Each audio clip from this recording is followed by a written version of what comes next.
Bom dia a todos. Nós estamos no nosso segundo dia do nosso Papo de Professor e eu estou aqui hoje com algumas perguntas que foram as mais votadas por vocês ao longo desses 2 dias. Então, a gente vai começar hoje respondendo as perguntas do Ricardo Trindade de Ouro Preto, Minas Gerais. O Ricardo me pergunta: também utilizo avaliação contínua, trabalho sempre temas motivacionais e temas que possam melhorar a autoestima dos alunos e tenho colhido bons frutos com minhas turmas, mas ainda tem aqueles alunos que não demonstram interesse. O que fazer?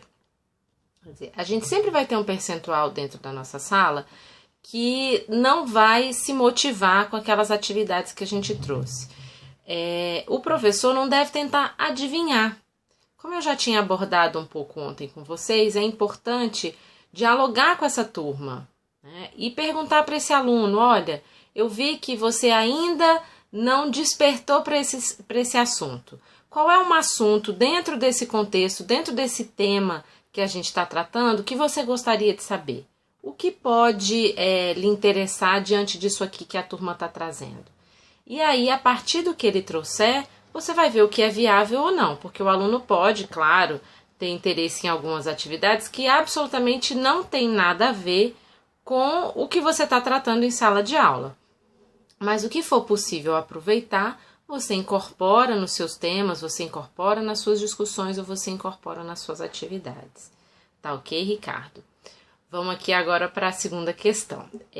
O perfil dos alunos e o processo seletivo para ingresso nos cursos do Pronatec faz com que sejamos contemplados em sala de aula com alunos que têm escolaridade mínima e difícil capacidade de abstração. O que podemos fazer para melhorar esse quadro? Vamos partir do pressuposto que educação é um direito e que essas pessoas que estão conseguindo, depois de muito tempo, chegar nas nossas salas de aula do Pronatec, elas têm como direito estar ali conosco. E nós, do outro lado, na contraparte, temos o dever de acolher. E o que a gente faz? A gente vai ter que pensar, então, quais são as atividades possíveis de serem aprendidas e incorporadas por esses sujeitos, né? Porque eles têm, muitas vezes, muitos anos de afastamento da sala de aula ou vêm com dificuldades de aprendizagem que a escola nas quais eles passaram, as escolas tradicionais, não puderam suprir. É claro que a gente não vai resolver todos os problemas, mas a gente pode sim colaborar para a melhoria da aprendizagem desse aluno, tá ok? Você vai ter que buscar, pensar em atividades que possam contribuir para a aprendizagem dele. Muitas vezes ele tem dificuldade na escrita, então você trabalha com desenhos, com recortes, com figuras, com reflexões, com a fala. Às vezes ele é melhor na fala do que na escrita, ele se expressa melhor do que na escrita, mas com certeza esse aluno tem o que aprender e ele tem o que ensinar para nós. É importante também para esse aluno que você parta do que ele conhece, do universo que ele está inserido, do universo onde ele está imerso, para que a partir do que ele conhece, a partir do que ele sabe, você poder inserir novos conteúdos e fazer novas associações, que o adulto ele aprende muito por associação. Então ele vai associar um conhecimento que você está trazendo com alguma coisa que ele já conhece. Então o exercício de abstração também é do professor de conseguir fazer essas vinculações, conhecer melhor o seu aluno para trabalhar com ele melhor as questões que estão sendo colocadas em sala de aula. Ok? Vamos para a terceira pergunta. Trabalho ministrando cursos. Esse é o Lucivaldo, de Porangatu, do Goiás. Trabalho ministrando cursos onde recebo alunos de idades bem diferentes, dos 16 aos 50 anos. Mas a minha maior dificuldade com a escolaridade que os alunos têm é que alguns são semi-analfabetos e até outros com curso superior. O que fazer para nivelá-los melhor? Nivelar você não vai conseguir, porque é uma desigualdade muito grande entre um aluno que é semi-analfabeto e um outro aluno que já faz curso superior. O que você vai fazer é buscar atividades diferenciadas para a sua sala de aula. Um mesmo tema, por exemplo, plano de negócio. Um mesmo tema como plano de negócio, ele vai ter que ser trabalhado com determinadas técnicas e determinadas questões para o público semi-analfabeto e para o público de ensino superior. Nos seus alunos de ensino superior, você pode trazer alguns textos, algumas questões mais aprofundadas. Para os seus alunos semi-analfabetos, você vai fazer o que com eles? Você vai trabalhar com planejamento de vida, você vai explicar todas as questões que envolvem um plano de negócio, clientes, produtos, né, acesso a mercados, mas de uma forma mais simplificada. Nivelar é impossível, porque essas pessoas elas são diferentes e elas têm históricos educacionais diferentes. Mas você vai ter que sim trabalhar como um professor trabalha numa turma multisseriada. Não sei se vocês lembram, antigamente era muito comum pelo interior do país um professor trabalhar com turmas de 1º ao 4º ano, né, o que seria hoje do 1º ao 5º ano. Mas esse professor fazia o quê? Ele trabalhava o mesmo conteúdo, mas com atividades diferentes.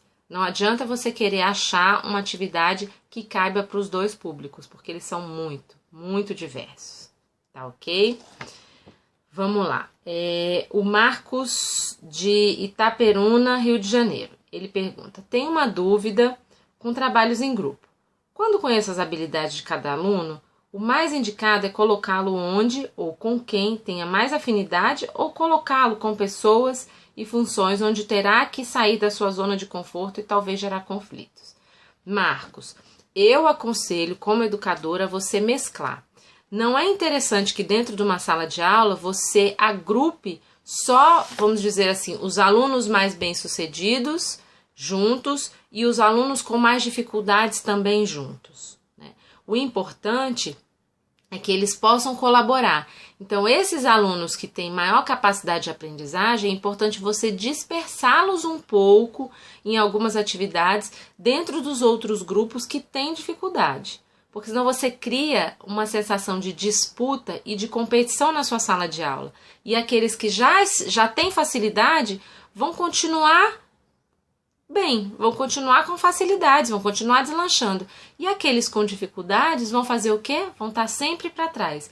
Você cria um processo de estigmatização dentro da sua sala de aula. É claro que em alguns momentos os grupos eles vão se juntar por identidade. Quando você disser na sua sala de aula assim, olha, dividam-se da forma que vocês acharem mais interessante. Eles vão se dividir, provavelmente por identidade. Os que aprendem mais rápido vão se agrupar e os que têm maior dificuldade também vão se agrupar. Mas é importante que você, sempre que possível, mescle. Não deixe esses grupos por afinidade sempre juntos, para que eles possam aprender entre si. Inclusive, o que sabe mais, poder entender que ele tem que lidar, tem que conviver e tem que aprender a aceitar a diferença, que nem todo mundo tem a velocidade e a destreza que ele tem. Tá ok? O importante, então, é a gente conseguir juntar um pouco e mesclar um pouco. Eu vou contar uma historinha bem rapidinha para vocês. Eu conheço uma pessoa que hoje está por volta dos 40 anos, mas a mãe dele conta que quando ele era pequeno, ele sempre foi uma criança muito brilhante. Só que isso nunca foi reconhecido dentro da escola. Ele era reconhecido como um aluno problema, como um aluno que não deixava as outras crianças em paz. Foi expulso de escolas, porque antigamente ainda tinha isso, né, de expulsar as crianças de algumas escolas, assim, ó, vai embora, você não é bem querido aqui porque você não se comporta. Diz que o ano que essa criança melhor se colocou em sala, que ela teve melhor aproveitamento, foi o ano em que a professora percebeu que ele rapidamente terminava os exercícios que ela propunha para a sala e que ele fazia o quê? Quando ele terminava as atividades, ele ia incomodar as outras pessoas. Ele ia lá brincar, perturbar, jogar bolinha.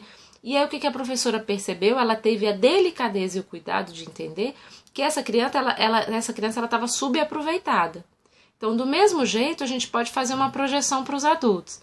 Quer dizer, a gente tem que melhor possível aproveitar as capacidades de cada um. Esse cara que sabe mais, ele pode ser seu monitor, ele pode substituir você, ele pode propor atividades dentro de sala de aula. Ele vai se sentir valorizado, né, vai colaborar mais, vai se comprometer mais com o grupo e os demais, os outros alunos do grupo que vão ter uma aprendizagem mais uniforme, também vão lucrar com isso. Que vão ter um colega que está ali se colocando, trazendo assuntos, trazendo questões que podem ser interessantes e que eles tenham identidade com a forma de falar. Então, é pensar um pouco isso. Quer dizer, como é que a gente vai melhor aproveitar os nossos alunos dentro de sala de aula, tá ok? Vamos lá para outra pergunta. É a nossa quinta pergunta, da Esther Borges de Palmas, Tocantins. A Esther, ela faz um comentário assim: a geração Y tem dificuldade quanto às questões teóricas. Um professor da geração anterior, de geração X, provavelmente vindo de ensino conservador, tem um pouco de dificuldade, né? Quanta dificuldade na comunicação. Qual a sua dica para que essa distância seja diminuída e haja mais jovens prontos a aprender? Olha só, eu acredito que todo mundo tem a prontidão para aprender. E ontem eu abordei com vocês, e vou trazer de volta mais uma vez, tem a questão do interesse. O que é que me chama a atenção? O que é que me sensibiliza? Quer dizer, esse jovem da geração Y, que às vezes tem um pouco mais de dificuldade com a teoria, será que é com a teoria ou com a forma que essa teoria está sendo expressada? Quer dizer, você ficar lá na frente, professor, trazendo uma porção de conteúdos e falando, né? Isso pode ser um formato desinteressante para esse aluno Y, mas não significa que ele não goste de teoria, porque a teoria o ajuda a compreender as coisas que ele quer saber. Então, você pode trabalhar com jornais, com revistas, com sites, botar esse menino para fazer pesquisa sobre o assunto que ele quer saber. Tá? Então, às vezes, não é a teoria em si, mas a forma como essa teoria está sendo colocada. Você pode deixar, por exemplo, que ele faça algumas pequenas leituras fora de sala. Quer dizer, vamos pensar, até o jogo, muitas vezes, ele pode abordar uma determinada teoria. Você tem que utilizar a atividade para fazê-lo refletir, para fazê-lo pensar. E o outro, o que a gente está chamando de geração X aqui, as dificuldades de comunicação. Será que são dificuldades de comunicação? A gente tem que avaliar. São dificuldades de comunicação ou é uma dificuldade de expressar o seu entendimento sobre aquele conhecimento novo? O professor que está em sala, ele consegue ter essa habilidade e essa sensibilidade. Mas a prontidão para aprender todo mundo tem. Mas tem que partir de onde? Tem que partir do interesse. Então, é sempre importante um professor fazer um levantamento inicial dentro de sala. Quais são as expectativas, né? O que cada grupo tem como expectativa de aprendizagem ali dentro daquela sala de aula? Vamos escutar mais, né? Às vezes a gente tenta adivinhar, tem a maior boa vontade, prepara uma aula linda, cheia de recursos, e aquela aula, quando você vai ministrar, ela parece desinteressante. Por quê? Porque ela está longe do interesse do teu aluno que está ali. Então, vamos começar as aulas perguntando, olha, o tema hoje é tal.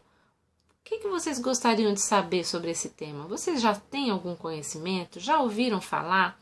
Vamos buscar sempre levantar um pouco o que é a expectativa e o que é o desejo desse aluno, porque aí fica mais fácil de atender. Você vai juntar o desejo dele com o conteúdo que você tem para trazer. Acho que por hoje é só, espero ter sido compreendida por vocês, né?